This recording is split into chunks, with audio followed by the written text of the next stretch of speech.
Je suis en train de terminer toute la série Active Directory. Vous avez une bonne série de 20 ou 25 vidéos. Je sais pas encore combien ça fera. J'ai oublié une partie. C'était la partie 3 que je vous avais pas faite. Je vous mettrai toutes les playlists. Derrière chaque vidéo, il y aura les playlists entières. Je vais réécrire les 25 vidéos, refaire les étiquettes et intégrer ça sur le Discord. Il n'y a pas de problème. Ça sera les bases que vous devez connaître. Alors, je suis désolé, on avait fait Breaching, on avait fait Enumerating, on avait fait les autres séries, et j'ai oublié la partie 3, qui est le mouvement latéral. Alors, on va voir toutes les techniques de mouvement latéral pivotement. Techniquement, c'est comprendre les techniques courantes utilisées quand on est red teamer pour se déplacer latéralement sur un réseau d'entreprise Windows.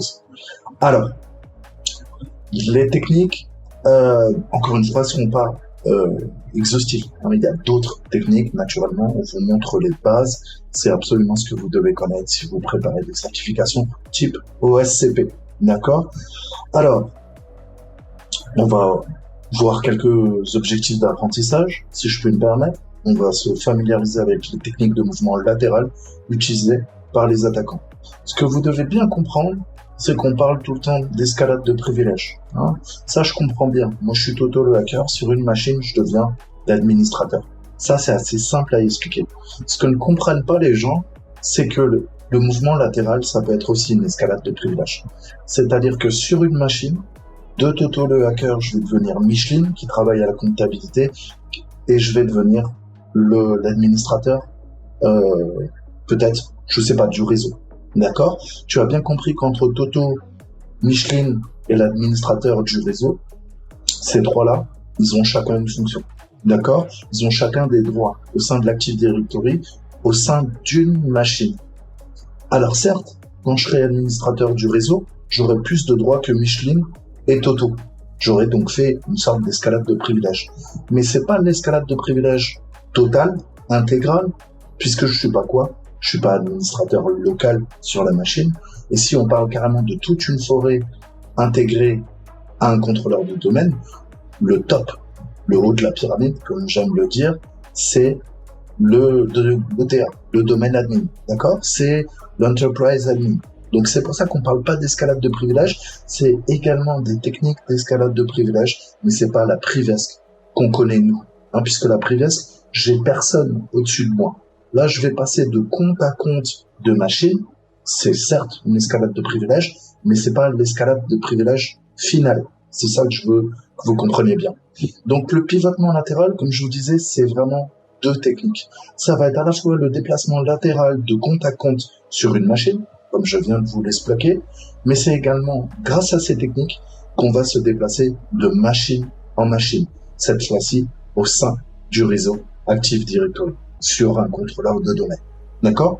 Donc, il faut comprendre comment fonctionne l'authentification, au sein de l'Active Directory pour comprendre comment on va passer de compte à compte sur une machine pour passer ensuite de machine en machine sur le réseau de l'entreprise et comprendre comment on compromet les autres et comment on peut s'en servir pour pivoter.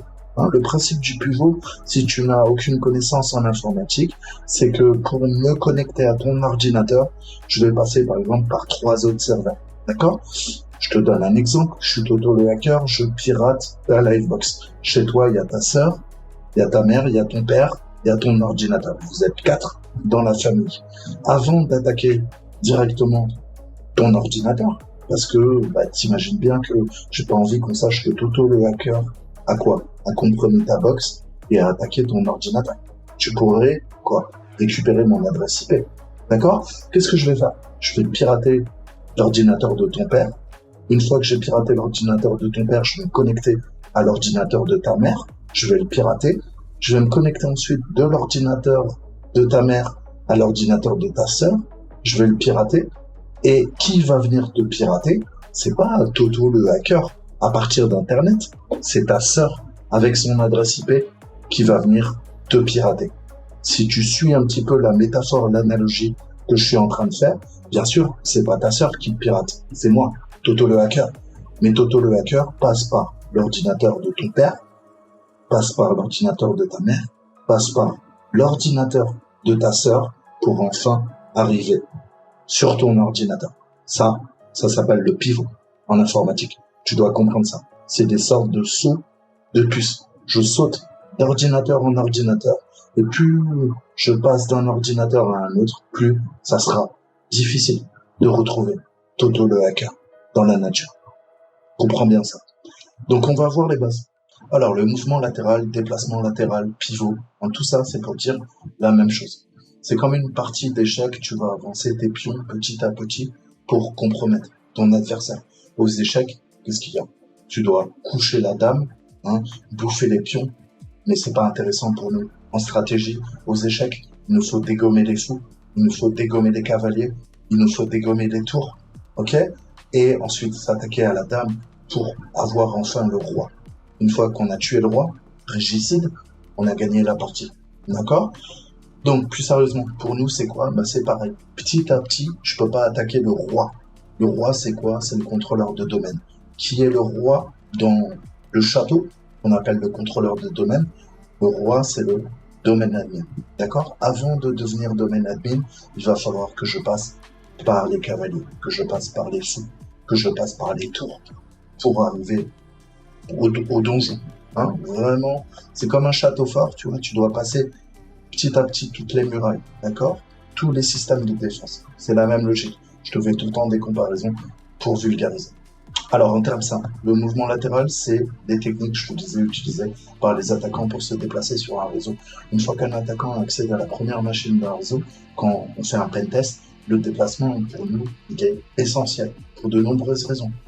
On veut atteindre nos objectifs en tant qu'attaquant, contourner les restrictions réseau en place, établir des points d'entrée supplémentaires sur le réseau, créer la confusion, les équipes bleues, on veut un peu les secouer, et éviter la détection. D'accord? Ça, c'est en tant que rouge, en tant qu'attaquant, c'est nos objectifs à chaque fois que vous ferez un test d'intrusion. Alors, on a plein de cyber kill chains qu'on appelle des CKC, cyber kill chain, qu'on appelle les chaînes de cyberdestruction, mais je vous avais expliqué un petit peu le principe. Dans l'armée, la CKC, c'est le moment où tu détectes, par exemple, un avion, un aéronef, et le moment où tu lances le missile et tu le détruis. D'accord? Je te parle beaucoup d'avions parce que tu sais que j'aime ça. D'accord? Donc, ça se fait pas instantanément. Le pilote va utiliser son radar, ses moyens optroniques, infrarouges, pour détecter soit la chaleur du moteur de l'avion, soit sa serre, soit surface équivalente radar. D'accord? Ce qui permet de réfléchir les ondes radar. Une fois que je l'ai détecté, je dois l'identifier. C'est le principe de l'IFF, Identification Frame of Foe. Dans le monde militaire, on a des transpondeurs militaires et on peut lancer un signal électromagnétique et soit l'aéronef, l'avion est ennemi, il va répondre comme quoi il est ennemi, soit il a le même code transpondeur que nous et il va dire je suis un ami, d'accord? Théoriquement, si c'est un ami, tu peux pas lui envoyer un missile. Il y a un système informatique qui te bloque dans ton chasseur quand tu es pilote de chasse, d'accord? Nous, on va le détecter. Là, il nous dit t'es ennemi, d'accord? Une fois que je sais que c'est un ennemi, il faut que je verrouille. Il faut que je calcule la solution de tir pour le missile. Je vais utiliser, encore une fois, mon radar. Une fois que le radar a identifié et a loqué, verrouillé la cible, là, je peux envoyer le missile. D'accord? J'envoie le missile, il parcourt des dizaines, des centaines de kilomètres, parfois. C'est ce qu'on appelle du BVR, Beyond Visual Range. Quand vous êtes un pilote de chasse, vous faites des attaques au-delà du champ visuel. D'accord? À 100 km, l'avion, tu le vois même pas. Tu peux le détruire grâce à tes systèmes de radar. D'accord? Donc, ok. Et il va se passer plusieurs minutes avant que le missile atteigne la cible. Et enfin, j'ai la confirmation visuelle.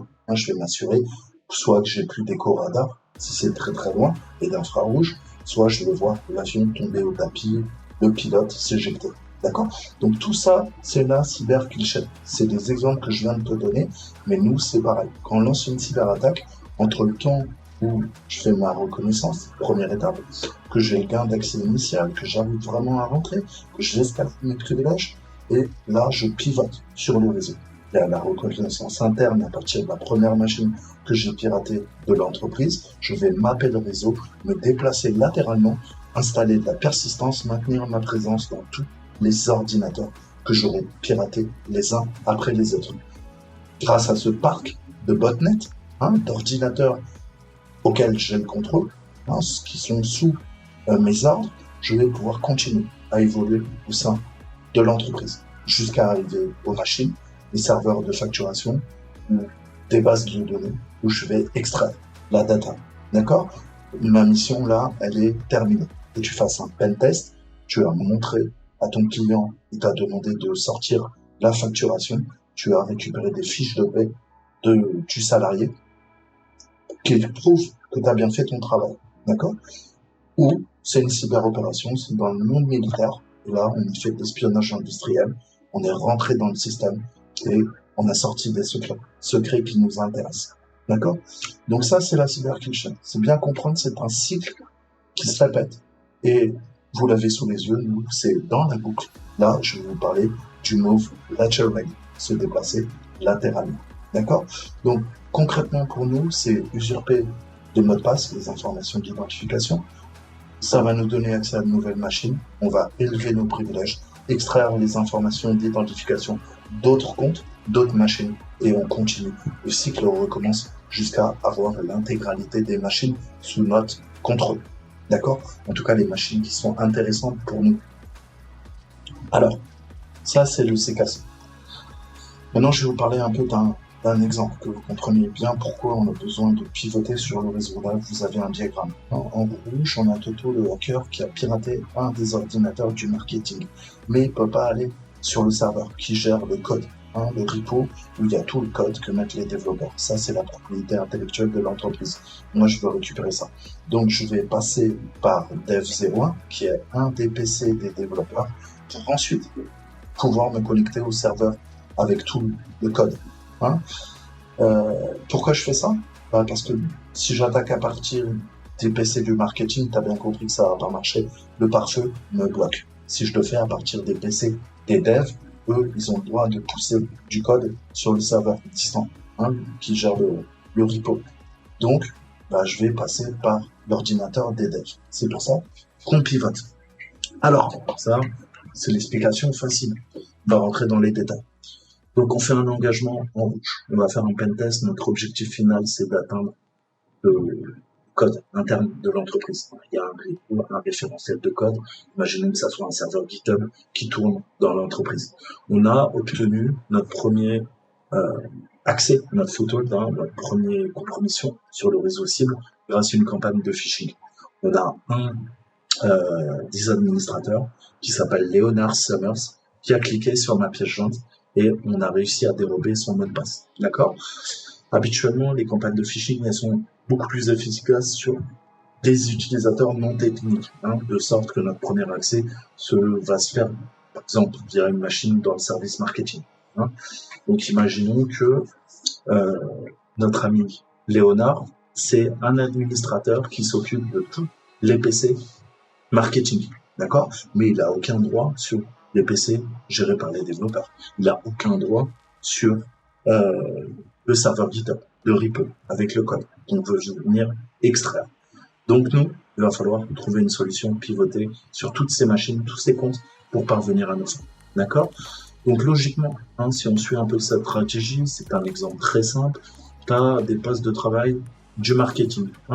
Eux, ils vont être limités par les stratégies de pare-feu. Techniquement, on ne va pas les laisser les marketeurs, entre guillemets, accéder aux services critiques sur le réseau. Pas de protocole administratif, pas de port vers de base de données, services de surveillance, ils n'en ont pas besoin pour faire leur travail quotidien. D'accord? Et c'est pareil, le code du serveur GitHub, si on n'a pas accès, pourquoi? Parce que eux, ils travaillent dans le marketing. Tu l'as bien compris. Donc nous, c'est quoi la finalité? C'est d'atteindre des hôtes et des services sensibles, mais je peux pas le faire directement. Il va falloir passer par d'autres hôtes, pivoter à partir de là vers l'objectif final. Tu l'as bien compris. Donc à cette fin, on va devoir élever nos privilèges sur le poste de travail marketing, extraire les hachages de mots de passe des utilisateurs locaux.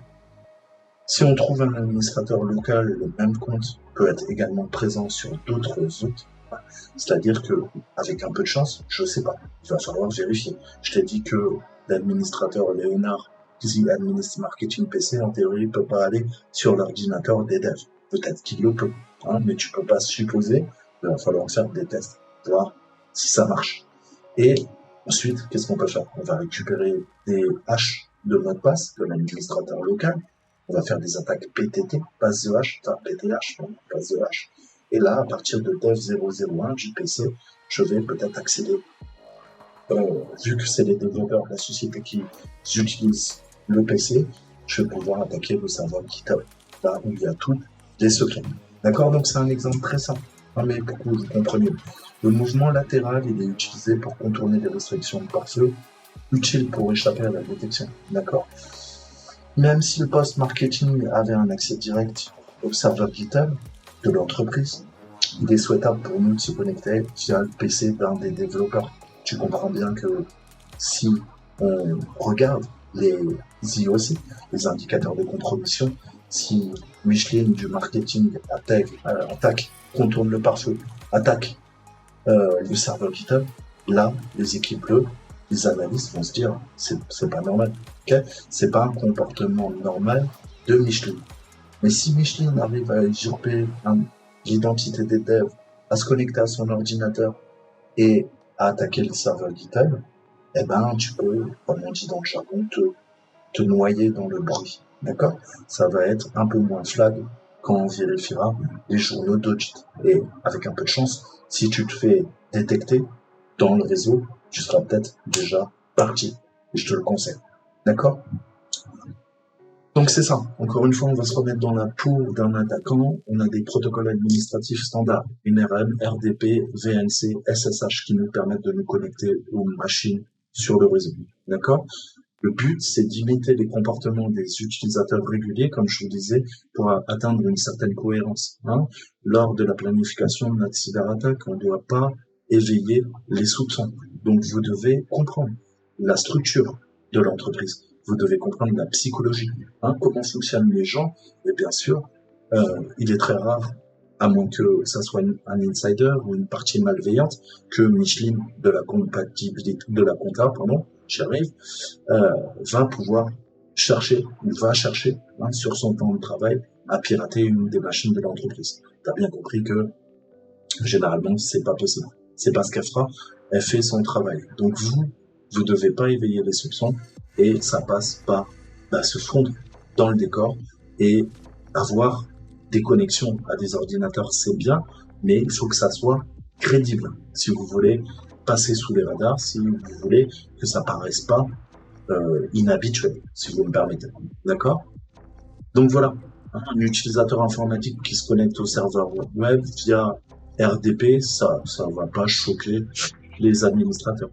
Mais si vous essayez de vous connecter par exemple à un compte d'administrateur local directement à une des machines du dev ou du serveur GitHub, là ça peut poser des problèmes, d'accord? Puisque en théorie vous ne devriez pas faire ça.